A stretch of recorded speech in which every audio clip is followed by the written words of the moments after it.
Today's Mercedes-Benz interview of the day brought to you by Mercedes-Benz. Celebrate the journeys that bring us closer together. An exclusive offer on a vehicle you'll adore at Mercedes-Benz Holiday Love Celebration.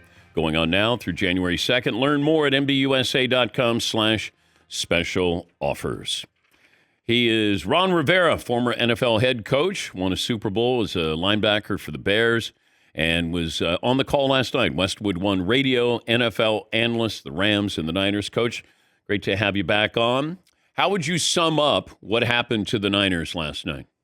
Well, I think what's really happened to the Niners is they're losing the battle of attrition. You go back and look at all the injuries that they've had to sustain. They honestly are a shell of who they were last season. They really are. I mean, what they've tried to do in terms of, win football games with a limited roster, credit to them for trying, credit for the coaching staff doing the best they could. But what you've also saw is you've seen the Rams getting healthy at the right time. And I think that's one of the really big keys for this football team is the Rams are playing good, solid football, especially on the offensive side. Defense is starting to come together. Got a good young group of guys that are really contributing on the defensive side. And the young coordinator's done some pretty neat things as far as Chris Shula was concerned last night. I thought he matched Kyle pretty well. How dangerous are the Rams if they get into the playoffs? I think it would be very dangerous because I think they're young enough to not know, with just enough veteran leadership that's been there before, especially with Matthew Stafford. I think that's what makes them dangerous. Plus, I think Sean McVay is a heck of a football coach. Would you pay Brock Purdy the going rate for a quarterback? Oh, I'd be a little bit concerned with it. He's a solid quarterback. He does some really good things. He really is, to me, in my estimation, a game manager. And by that, I mean he's a guy that as long as he protects the ball, takes care of the football, and takes what's there for him, he'll be very, very efficient. And he does have the ability to make plays when you need him to. Okay, and that's one of the things that I really like about him. I thought last night he pressed a little bit. I thought he did. I thought he tried to be too pinpoint accurate instead of just cutting the ball loose a couple times.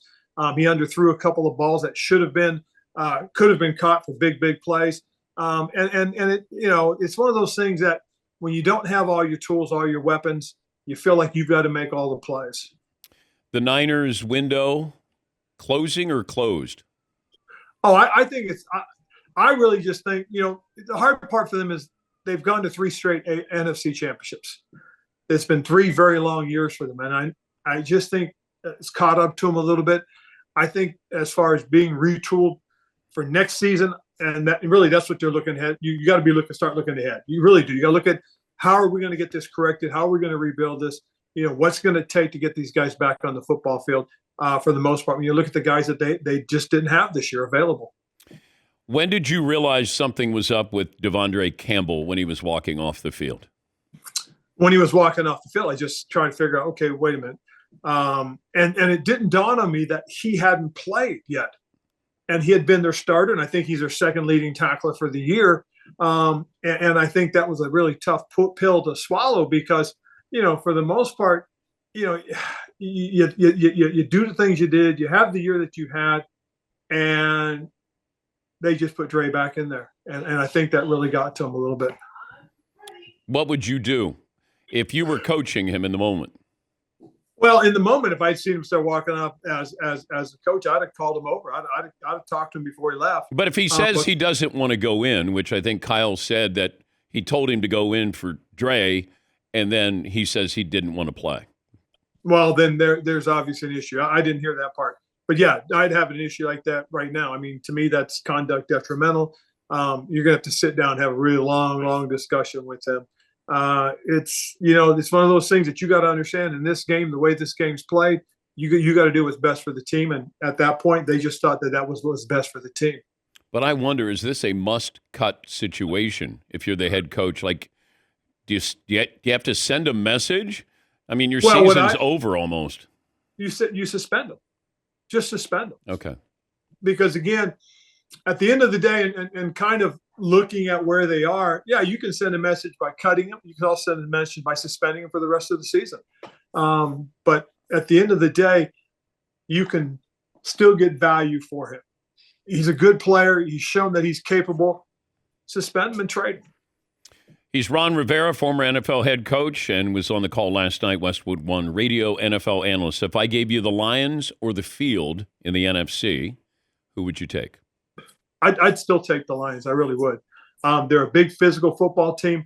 I think if there is one potential weakness that I see the Rams have right now, it is their run defense. I think that's a little bit of a soft spot for them. They're still learning, still growing. There's a bunch of young guys, and that's what it is. I love the mentality right now that the Rams have.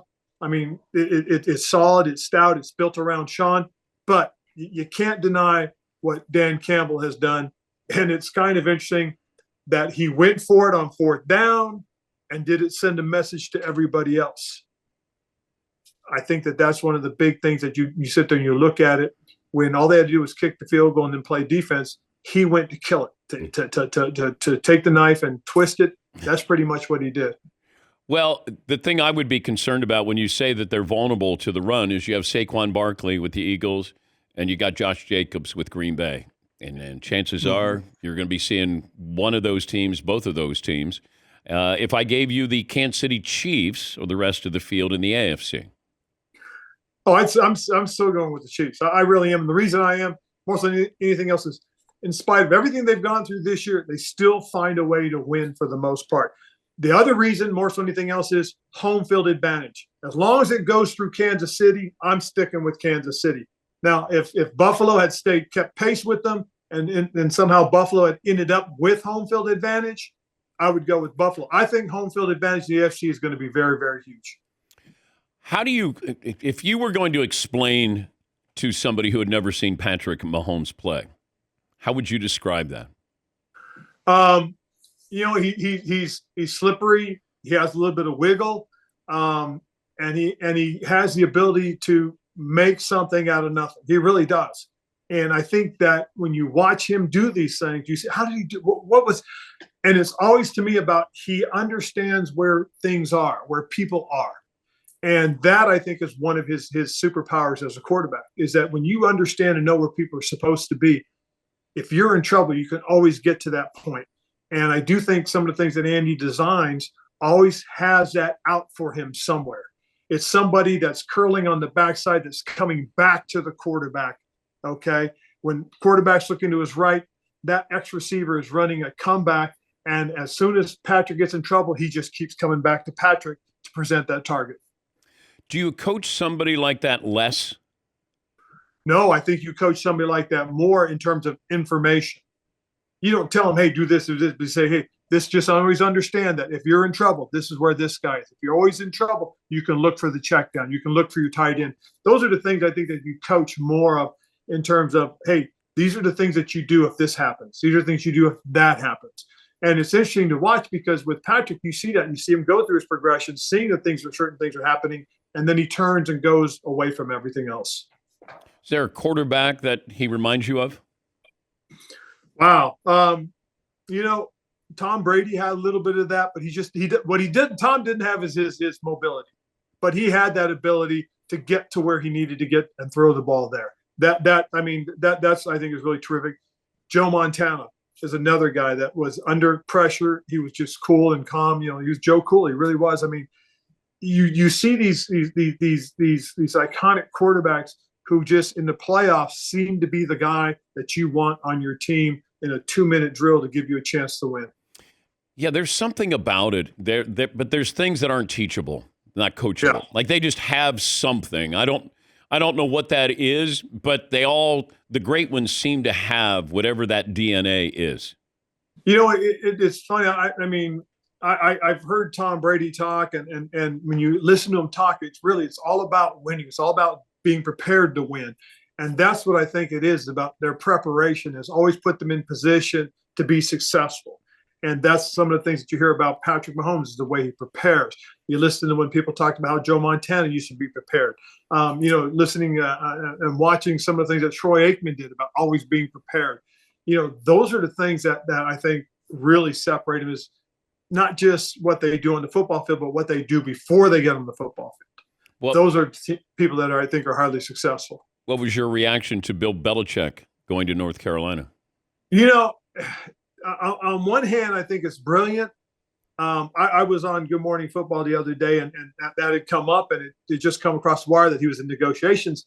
And I thought, man, that's brilliant. And everybody goes, well, what are you talking about? I said, well, think about this. with the direction college football is headed, and I don't know if you saw this, some report that there's some billionaires are talking about buying into college football teams. Well, if that's what's going to happen, you're looking at the creation of what potentially could be truly the minor leagues to the NFL. You get enough of these billionaires that want to come in, and let's say you get 32 of them, they buy 32 teams. Now, all of a sudden, what do you have? You have a mini NFL. You've got 2 conferences. You've got 4 divisions in each one of those conferences. You set it up just like that. There's your feeder program to the NFL.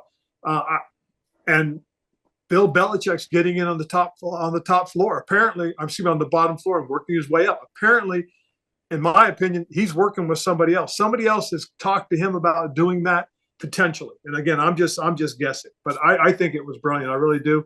I think it's a new challenge for him. I mean, he's conquered it pretty much everything you can in the NFL except for the total wins record. But for the most part, when you win as many Super Bowls as you had the success you've had, why not try something different? Why not do something a little bit that isn't expected?